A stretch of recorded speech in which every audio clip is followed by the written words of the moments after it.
I hate when people get mad at poor people for having children while on welfare.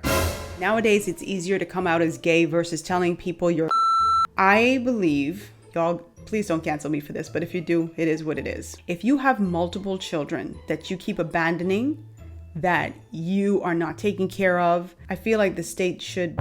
So several weeks ago, I asked some of my subscribers and viewers to send me their most unpopular opinions, and what they sent to me was absolutely insane. So today I'm going to be reading and reacting to those opinions. I'll tell you if I agree or disagree. And if this video does really well, I'm going to do a part 2. Also, stay to the very end because I'm going to be sharing some of my unpopular opinions that just might get me canceled. Let's go. Love me or hate me, God knows you made it. We need ladies' eyes on me.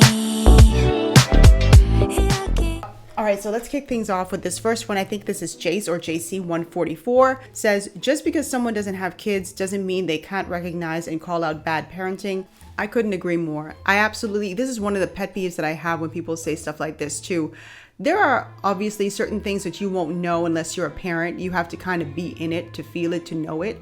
But I think it is absolutely okay for someone to say, there's bad parenting going on here. You're not doing right by that child in that moment, or that child is misbehaving and you're not correcting that poor behavior. There's absolutely nothing wrong with that. And for the folks who always say that, I think y'all are out of pocket. I don't have to be married to know that a husband shouldn't punch his wife in the face. This next one comes from Magalienia 6958. Says, while on this topic of not having kids, vain as it may seem, it's okay for a woman not to want to have kids because they don't want to mess up their bodies. Okay, I mean, they have every right to do whatever they want, but I disagree with this one. I think, like, if you have a medical condition and having children would exacerbate that condition, sure. But yeah, that seems a bit vain for me. Like, children have to come to the world. They certainly don't come through their fathers. They come through their mothers. And sometimes that comes with stretching. I mean, it always comes with stretching. And sometimes the skin just doesn't rebound the way you get your little stretch marks on your tummy or your buttocks or whatever.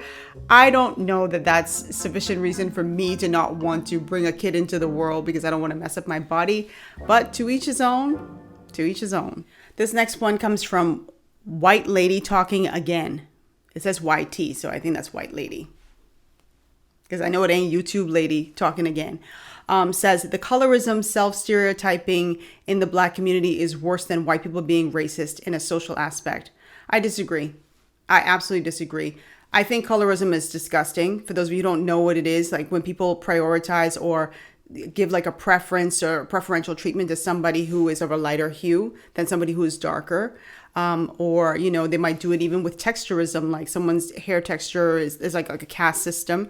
But I certainly would not, even though that's annoying as hell and I think it's disgusting and it really is degrading, I would not put that on the same level as someone being full-blown racist.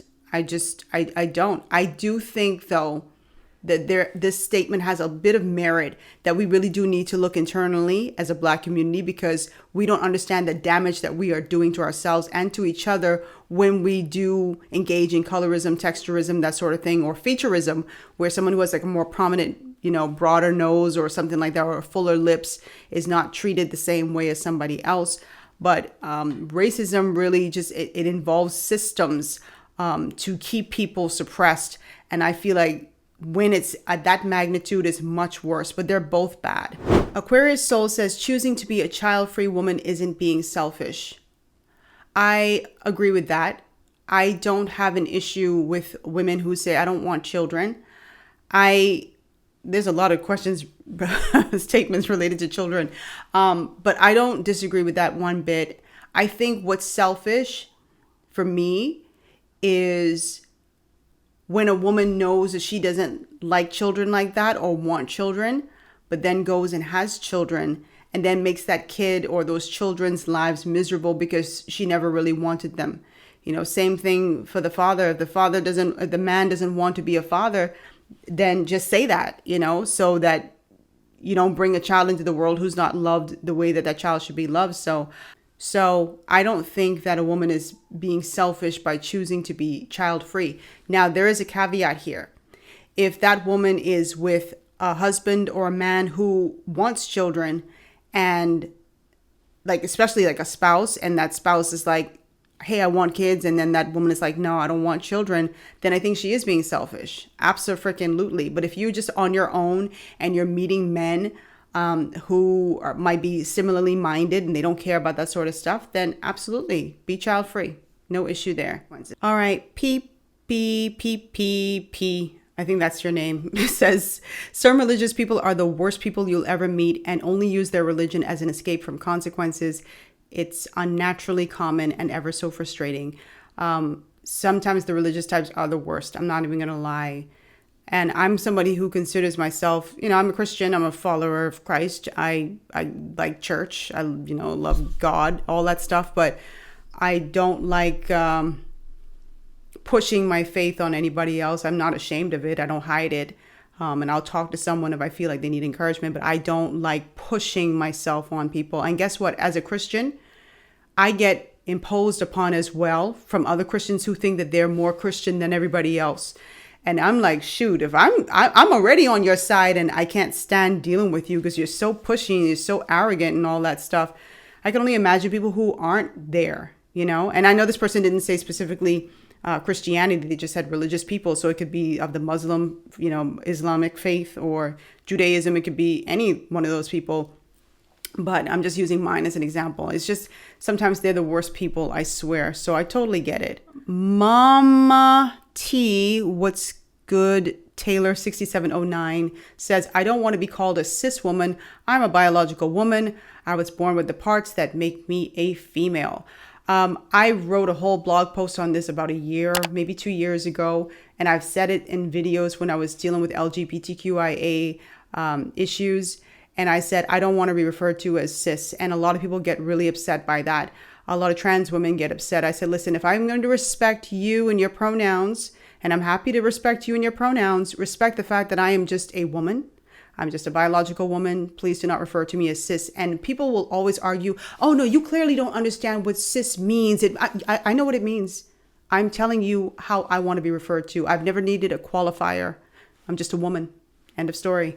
So, Mama T, I totally agree with you on that. And it goes even beyond just the parts. I'm a woman. So I don't like the cis label. So I totally get it. Jennifer's 2561 says, I can't stand when people tell others how to spend their money. Yeah. Again, a caveat for me. I agree. And I have a caveat. If you're somebody who asks me for money frequently, I am going to tell you how to spend your money, because clearly you don't know how to spend your money. But if you don't ask me for money and you blow your money and you do whatever you want to do and you live your life how you want to live, I have zero to say. Zero. I may have like some thoughts about it, but I'm not going to tell you how to spend your money. But if you're somebody who is, I have a relationship with you, I'm a friend, and I know you're struggling in some area, like you're like, oh man, I'm about to be late on my rent or something like that, and I see you going to buy an outfit. I may say to you, you sure you want to buy that outfit? You about to be late on your rent and you cannot live here. That's the only reason I would tell somebody, or the only way I would tell somebody how to spend their money. Other than that, you don't get my mouth. Reggie Bush, and that's a football player. I know it was Kim Kardashian ex-boyfriend. Anyway, Reggie Bush 1905 says HOA fees and property taxes should be non-existent. I'm with you, Reggie, 100%. Someone says, who would argue that? I in the process of saving for a home, and I do not want a property with HOAs. I know the benefits of having like the homeowners association, but I see too many cons when it comes to the HOAs that I don't want any part of. I don't like people all up in my business. I don't want the cookie cutter house. I don't want you coming finding me for any little stupid thing. I don't want a house with no damn HOAs. And property taxes, yeah, I just feel like that's another way for the government to just get money out of people. I'm sure there are reasons why they exist, but I always think about it from the perspective of somebody who is older and they're past their earning years, and now they have to worry about paying property taxes. And if they don't have sufficient money, they already have to deal with healthcare issues and food and regular maintenance of the house. If they can't afford the property taxes, their home can be taken away from them. I think it's like a scam. So this next comment comes from Garnett Brown 9254. What's up, Garnett? She says, I want people to stop telling widowed people, me, to start dating again. The conversation always starts with, you have to get back out there and find you a new man. You gonna be doing the voice. That's just how people be for real. I need you to get back out there. There's someone out there. God has someone for you. To find me a new man, it's not that easy or simple. I really just want to say, back up off me. This one is so, you're right. I 100% agree with this. Let people find someone in their own time if that's what they want. I met a lady recently who said her husband died a month ago, right? And me and her were talking. She's like, everybody talking about, well, you fulfilled your contract with this man and now you're free to date someone. She's like, I will go to my grave as a single woman or a widow woman now. She said, because I will never find a man who treated me as well as my late husband treated me, nor do I even want to go down that path again. I'm quite content. I had a wonderful marriage and being by myself. And I was just like, girl, you go. I say, I know that is so frustrating. So Garnett, I totally feel where you're coming from. Y'all back up off Garnett Brown. Back up off this gal. She don't ask her no questions about if she got a man, she got a man. If she ain't got no man, leave her alone. And she's right. It's not that easy or simple because, child, the pool out here. Reggie Bush again. Reggie, I can read your comment. Reggie Bush had plenty unpopular opinions. Reggie Bush 1905 says, should be a mandatory paternity test on all children born here in the U.S. Reggie, who get you hemmed up? Reggie, who you paying child support for? Reggie, where you get this one from? I mean, I know some sneaky gals out here for true. I know they lying to some people. Y'all ain't got no grandmother who could come, in the Bahamas, right? Let me just speak for my family. The grandparents, the elders in the family would come and take a look at that baby. And they'll tell you if that baby is their grandchild or not, right? They'll be like, they ain't got the family heirs. They ain't got the family nose. They ain't got the family this. They were the original paternity tests in the world. Bahamian grandmothers. Real talk. Do I believe there should be mandatory paternity testing on all children? No, I don't. Everybody ain't out here scheming. Reggie. Who hem you up, Reggie? And I said to him, I said, ooh, that's a good one. That was a good one, Reggie. Reggie, you giving me the jokes. I ain't gonna lie.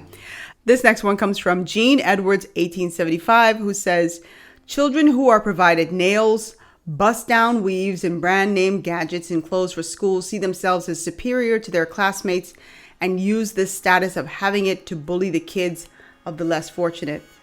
I don't know. My response to that is, I mean, I'll take your word for it. I don't know. I didn't go to school. I went to university here in the States, but I didn't go to school here.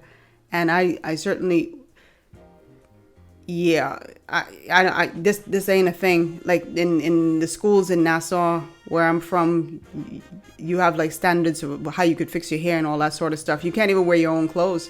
The kids have to wear uniforms. So this ain't like, I don't know this part. Let's see what people said about that, because I don't have an opinion on that, surprisingly. 430 says, our community needs to get its priorities in order. I don't care how much money we get. There will be no wigs or weaves in my house. My daughters will have to explore self-hate on their own dime when they move out on their own. Okay. So the person didn't say they were black, but I guess when you start mentioning bust down weaves, they say, sounds like one community in particular. I don't believe that parents should be, I'll say this much to that, right? I don't believe that parents should be buying weaves and that sort of stuff for kids. I don't, even teenagers, like let them, this woman or this person has it correct. Like let those kids explore that later on when they're adults or whatever. But, once you're under my roof, you have to rock your own hair. Sorry. So this next unpopular opinion comes from Dina_C, who says, a white person being mean to you has nothing to do with racism. They might not like your character, behavior. 100% agree. I've said this a million times on my videos when, I'd have certain black folks coming in saying that all white people are racist. And I'd be like, that's the dumbest thing I've ever heard in my entire life. And everything isn't racism. It's not. There are some things that are blatantly racism, and we're not going to ignore that. But sometimes you're just a rotten person. Sometimes you're just a mean person, and people call you out on that. and they happen to be white, or they happen to be Hispanic, or they happen to be Asian, that doesn't make them racist. They're calling you out for your character and the way you're presenting. So yeah. Reggie, you have an Reggie. I didn't do two with you. I didn't finish with you. Reggie had several of these. Reggie got a lot of unpopular opinions. Reggie, you the star today. You are the star. Charisma Flow says, I hate the fact that you cannot disagree online or else you will be called hater. For example, if I was to say I don't like living in the hood, I would be called out of my name and told that I'm whitewashed and that I am not black and all that stuff. Yeah, I hear that quite often. And I think we're just too liberal with that word hater, just like how we're so liberal with that word racist or racism. Everybody's not a hater. Sometimes, and to her point, her saying she doesn't want to live in the hood. Sometimes people who live in the hood, or they can't do any better, so they have to be in the hood, they take that as a personal affront. It's like, oh, you think you better than us because you don't want to be here. It's about what the hood represents. If it were just the physical location, but people behaved and people looked out for one another and people, kept their environment clean, then it would be a totally different thing. But sometimes that hood is not the physical location, it's the mindset, and people don't want to be around that. And sometimes it is just the physical location because it's not as pretty as another area that feels more like a neighborhood. So, yeah, we're too liberal, Charisma Flow, with that word hater. I hate it. Does that make me a hater? If I hate it. All right, let's move on to Wendell Mays 2143. Another unpopular opinion. He says, as a gay man, he's saying this as a gay man, keep sexuality out of schools. Keep trans issues out of schools. Bathrooms are gendered spaces to protect women, period. Let's leave it that way. Let's leave them that way. This one is hard. Let me start here. I don't want to send my child to school to learn about sexuality from the school, because what they're teaching my kid might not be what I'm teaching my children at home. So I don't want to have that. I don't want to have that conversation. I don't want my children exposed to that, any of it, right? This is the extent to which they can, this is how the school can proceed. We have biology class if they're at that age where they could do biology. And this is how babies come to, fruition. This is what men have. This is what women have. This is their genitalia. That's fine. When you're going into beyond that, like, it's okay for you to like this, or it's okay for you to want to change that. I don't want the school to teach my children that. I don't. Some parents, that would have been one of my unpopular opinions later on in this video, but I don't want that. And I say this as a straight person. He said it as a gay man. For me as the parent, I want to teach my children this stuff. The problem is there are parents who aren't taking that responsibility on themselves. They're not telling the kids anything. They're not teaching them about this stuff. And so the schools get in, and then the children learn from the schools or their classmates. When you say keep trans issues out of schools, I don't know which aspect of trans issues, because we do have transgender children who go to school. And I do think that there should be some conversation about being respectful to classmates, because if you have a trans girl or trans boy in there, I don't want students harassing them, demeaning them, bullying them, that sort of thing. So to that extent, have the conversation about being respectful to your classmates, that sort of thing. As it relates to bathrooms, I believe in a separation when it comes to the bathrooms. I live in DC, and I was at an event, and I wanted to use the restroom, and I said, "Where's the restroom?" And they were like, "Oh, it's all genders." And that was the first time I'd experienced that in DC. Now, for some of you, you might have a problem with it. This was not a single stall where I could go in and then a man could come in after me, and then a trans woman or a trans man could come in afterwards. It was no, everybody goes into the same bathroom. And there are multiple stalls, and there were men in the bathroom, peeing while I was, using the bathroom. And so I was just like, I'm not doing this again, because I felt so uncomfortable. I felt very uncomfortable. I'm going to be so honest with you. I've never been in the stall. I've never been in the bathroom with a man. So I do prefer to have, if you're going to have a bathroom and it's an all gender bathroom, let it be just one bathroom that you have to go in individually, one by one. Or just keep it separate. You could have male, female, and sorry, you're gonna have to say it like the transgender bathroom. So, trans women can go in and feel comfortable and trans men can go in and feel comfortable. I feel like everybody should be respected and not one side should be sacrificed for the other. So I know that was a long explanation, but Wendell Mays, I agree with you about, keeping the gendered spaces separate. Context Really Matters says, I could go in a whole bunch of directions, but I think this will make for an interesting discussion. Dark-skinned Black people really have a problem with light-skinned Black people. Not all, but quite a few. It's one of those topics where I think there's a double standard. It is way more acceptable to crack light-skinned jokes than it is to crack dark-skinned jokes. I know a few light-skinned girls who got jumped in school, not because they did anything. It was something they had no control over. A dude liked them who the dark-skinned chick liked. That was it. I've observed this. This is true. I've seen this before as well. I know you're not lying. I've had discussions with dark-skinned chicks and they've admitted this to me. I like dark-skinned women. That's not to say that's the only women I've dealt with, but for the most part, that's what I'm most attracted to. I find that a lot of them have some hang up on this topic based on being teased about their dark skin when they were younger. I empathize, but at the same time, I question. Everybody was teased when they were younger, so I question why some dark-skinned people internalize it so much. The big-headed kid got teased. The big-nosed kid got teased. The dude with the crooked teeth got teased. I'm the fairest-skinned one out of my brothers and sisters, and I got teased relentlessly. They call me Chiquita Banana. It's a lot more I can say, but I don't want to make this comment longer than it already is. Colorism goes both ways, though. It does. And I've seen this before. Like you read, and thank you so much. Context Really Matters for that comment. But, you see like in magazines or on social media, they'll say a beautiful dark skinned woman, a chocolate, her beautiful chocolate skin. And I love dark skin. I love chocolate skin. It's true. Right. But when you say, oh, her beautiful caramel skin or her beautiful ivory skin, like, what are you saying? It's almost like you cannot give praise or props to someone who is light skinned. And I don't like that aspect of it either. And I do feel like there's a double standard, and not even just with Black people, right? But like Black women can put on a shirt that says Black girl magic. I love being Black.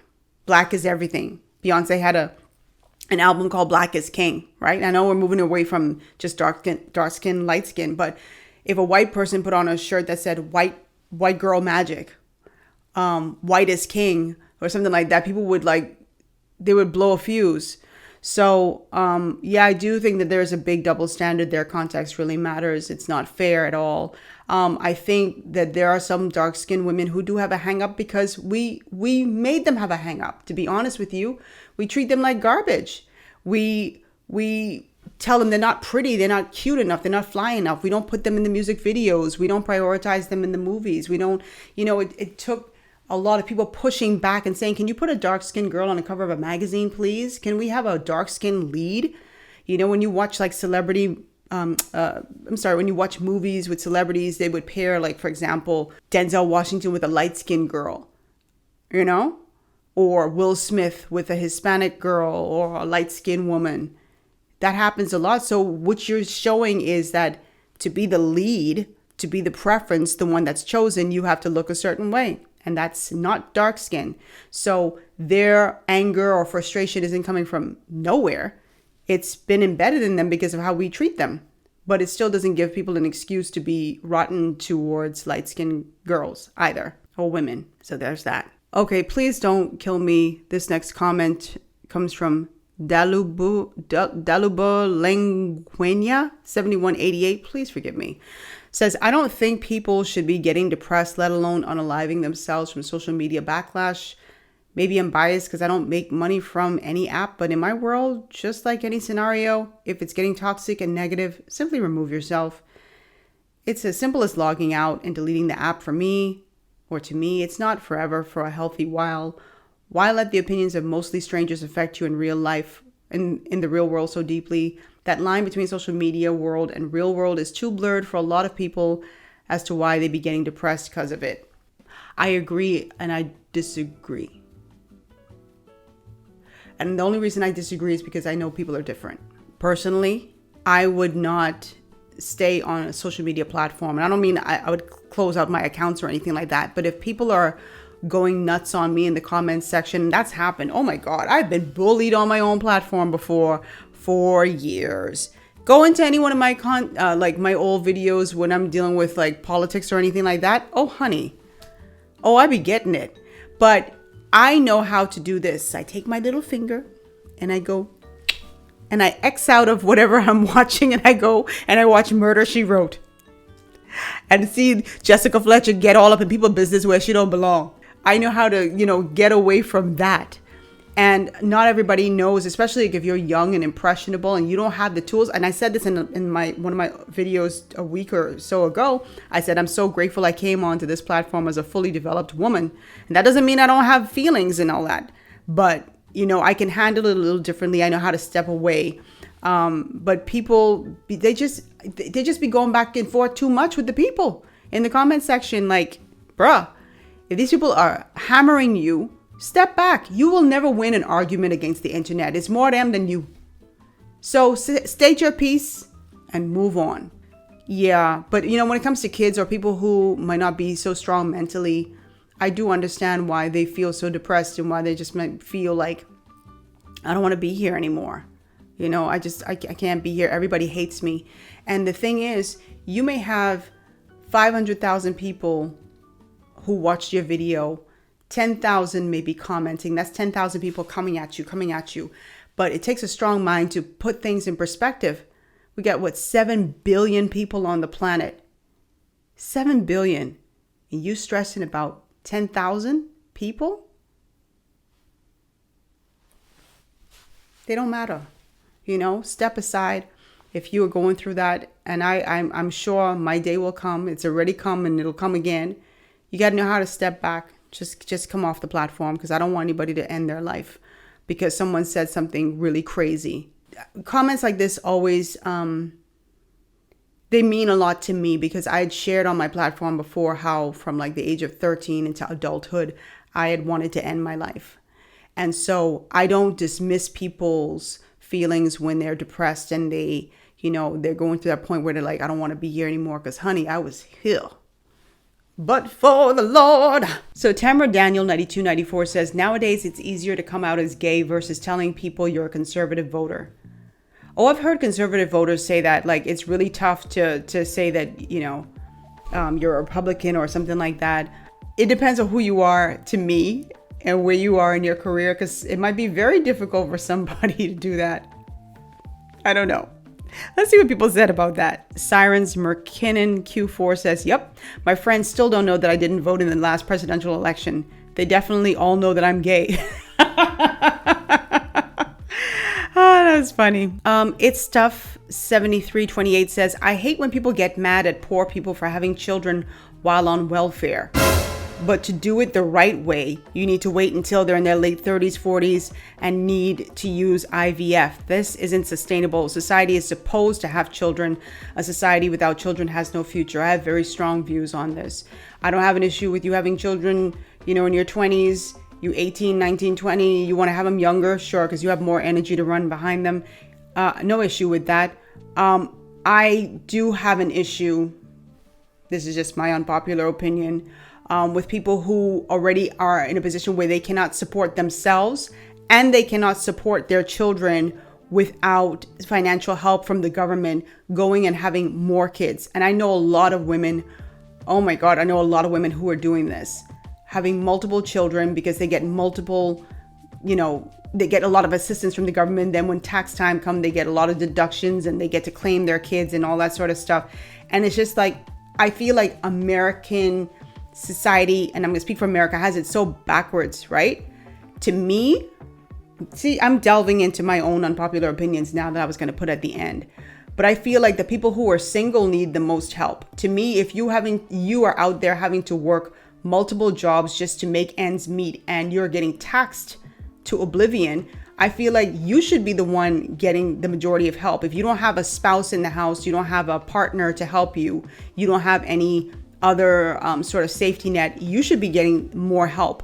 And I think people who are not in a great financial position really ought to wait. I'm not saying don't have children, but wait until you get into a better financial position before bringing more kids here, especially if you cannot take care of them. And my response might not be the one that you want, but I mean, I want to be honest here with you. I'm not saying you got to wait till you're in your 30s or 40s and have to use IVF.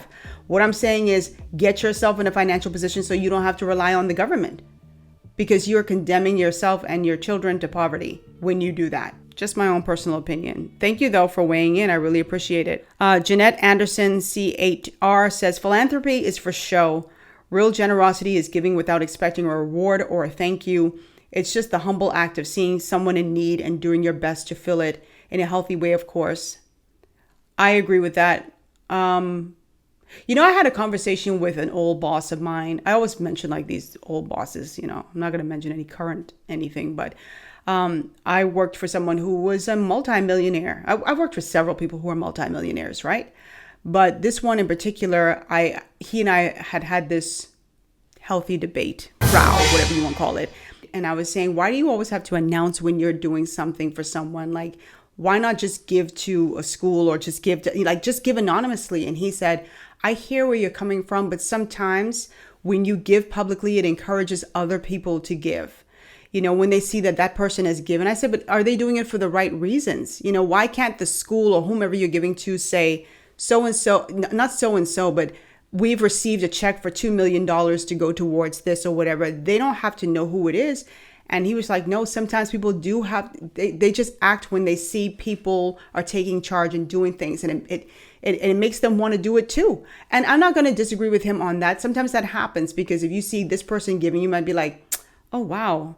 Okay, let me give too. But I'm of the mindset too that, you know, philanthropy should be done in secret. That if you really just want to help people, you just give to them. You just give it to them. And, you know, where it comes from, it comes from. They don't have to know.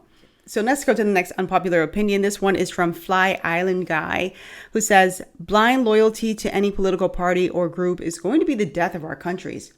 I'm in Canada and I'm seeing the same thing here. This thing where everything your leader does is correct and let's sweep their flaws under the rug. This is why our countries are in the position they're in. I could not agree more. Our voice of rebuke should be just as loud as our voice of praise. Totally agree. I even see it here on this channel here. I'd consider Rogan moderate but more conservative leaning. Whenever she's spoken on anything that's considered a positive to Trump's, him winning the presidency, deploying the National Guard to the cities, etc., she gets praised and gets a big boost to her subs. As soon as she levies any sort of criticism, Trump's invading Venezuela, his handling of Russia-Ukraine situation, there's a huge uproar and everyone starts talking about how she's a leftist, doesn't know what she's talking about, and they're unsubscribing. This is 100% true. Never fails. This is despite her bringing up very valid concerns in most cases. I think this causes her to deliberately avoid hot button political topics for fear of the tsunami of backlash that her channel would receive. And then he goes on to list all the topics that I have not, that I have avoided: Trump's obvious failing health, Project 2025, this administration's ham-fisted handling of the Epstein files. Thank you so much for this comment and unpopular opinion. And clearly it's an unpopular opinion because people love their sides and they like to stay to it. And I hate that. Like I always have been of this belief that you should be able to say the good and the bad when it comes to anyone, and especially in politics. Like, don't just be a blind follower. Where Fly Island Guy goes wrong, and you know, I can certainly understand why he would think this, where he thinks that I'm deliberately avoiding hot button issues because I don't want the backlash. I'm always ready for the smoke. So that ain't it. I promise you. The day of Trump's inauguration, I did a video that people were pissed off at because I said that I felt like the dignity was leaving the office when I was looking at Joe Biden and Dr. Joe Biden going on the chopper to leave. And Trump was at a subsequent, giving a subsequent speech. This is after the actual inauguration. And he was just being really mean-spirited. And I didn't like that. And I got a lot of backlash from people. That didn't stop me. There are content creators who, the minute that happens and they lose subscribers, they would have backed off immediately. I didn't stop for months and months afterwards when there were things said or things that happened that I didn't like, I addressed. And yes, I lost a lot of subscribers. But again, if I were that focused on holding on to subscribers, I would have just shut my mouth from the jump. And that's not me. I'm always going to be me and always do my thing. what you need to know is that this is a social commentary and reaction channel. And so my focus isn't always on politics. During the political season, damn it, who wasn't talking? People who were in the finance space were even talking about this election, that election, I should say. It was like the hottest thing on the planet. So yeah, I jumped in on it, but that's not my focus. And I'm more focused on doing evergreen content. And that's why I'm not following up on any and everything that the Trump administration does, because this would definitely turn into a political channel. And this is a final point. The majority of the people who I have on my platform as subscribers, they didn't come through political content. They came through me doing BBL videos, believe it or not. Social commentary, videos about the Bahamas, and videos, just like regular reaction videos and social commentary about the Black community. That's where the bulk of my people came from. So it wasn't politics, but I really appreciate this. And if you're going to be in the political space or any space on social media and you want to share your opinions, you got to know that people are going to give you backlash. That's just the way it goes. And people who come quick, they leave quickly. So this is going to be the last one. I have a lot. And like I said, if this video performs well, then I'll do a part 2 and I'll ask for more unpopular opinions. But I'm going to leave her as the last one because I got a lot. Bryn G. Mama of 3 says, people being allowed to still have more children after losing any to the system for good. What about it? Do you have a problem with them having more children? Maybe that's what she's saying. I also think they should be mandated to still financially care for any children who have been taken away from their custody, including mandatory therapy sessions for the children. I agree that there should be mandatory therapy sessions for the children. Folks, a lot of people who get their kids taken away is because they can't even afford them. So I don't know how, making them financially responsible for the children who are already taken away is going to work. Her take is controversial, but I can agree with it. I am someone, and I guess this leads into one of my unpopular opinions. I believe, y'all, please don't cancel me for this, but if you do, it is what it is. If you have multiple children that you keep abandoning, that you are not taking care of, children who are neglected or abused, and then you keep going back and having more children, I feel like the state should sterilize you. You should be sterilized by the state. I can hear the uproar. How dare you take away someone's autonomy to do that? How could you? I want to also protect children. And by protecting them, that means not bringing them here by a vessel that is not capable of caring for them, doesn't want them, will abuse them. You all have your own version of that. It's called abortion, right? Except the difference is I'm trying to prevent a child from coming, and you all who are in support of abortion support killing the child once it's already formed. I'm in the prevention game. Y'all solving the problem when it's already here. So that's definitely a controversial take. This is for people who have a bunch of kids. I'm not talking about 2 or 3. I'm talking about a bunch. And the same thing happens over and over again. They neglect the child ain't make it, they do nothing for the child. And I think the same is true not just for women, but for men. If you keep making children that you are not caring for, then you too should be sterilized.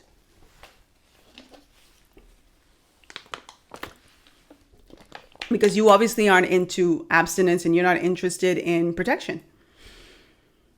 So there's that. What other unpopular opinion do I have? That's a very unpopular one that, kind of jumps off from Bringy Mama of 3. This one is a kind of like a low-hanging fruit. And I know a lot of people are going to disagree with this. It's just an easy little one. I don't find Cat Williams' stand-up comedy to be funny. At all. I have tried for years and I just cannot laugh at all. Now, Cat Williams in a film, masterful, funny. I am cracking up at everything that he does. Cat Williams in an interview, TV or radio, I am cracking up at anything he says and does. But on stage, I don't know one joke.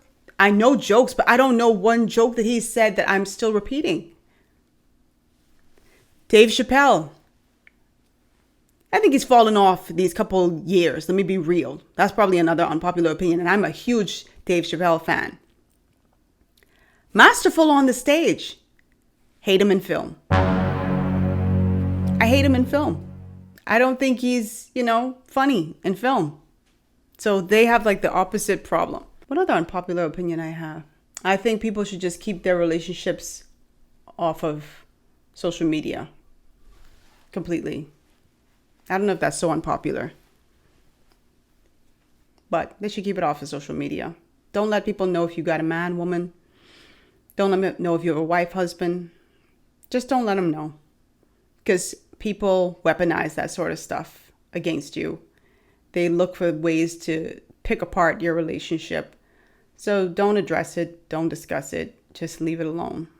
That's just my opinion. Anyway, drop your comments down below. Let me know what you thought about what some of the folks in this episode had to say. I want to thank you all who weighed in. That was really nice. I really enjoyed reading a lot of your comments. And I thought this was just a fun episode, just something different to do. And I hope you all enjoyed. Drop down below what you think was the most controversial or unpopular opinion that came out of this episode.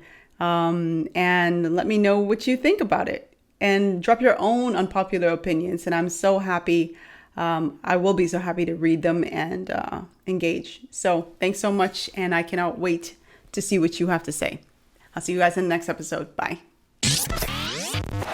All right, listen up. If you're here, it's because you love the chaos, you love my hot takes, and you like the crazy shenanigans right here on my channel. So I've got something for you. I want you to support the channel by becoming a member. And in return, you get access to extra content, early access, and a few perks that are only for members. Now, I know what you're thinking.